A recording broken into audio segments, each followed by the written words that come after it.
Open the front panel and raise it up. Pull out the filter from the slot.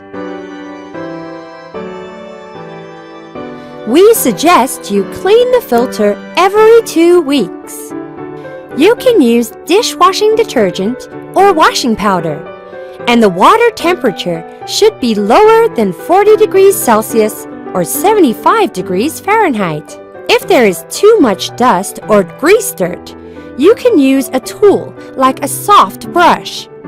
Then air dry the filters. Please do not use bristled brushes or industrial detergent.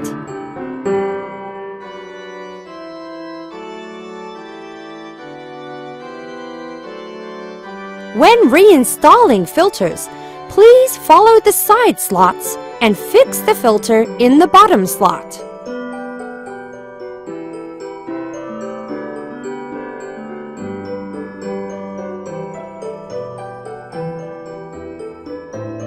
Close the front panel and ensure it is fully closed.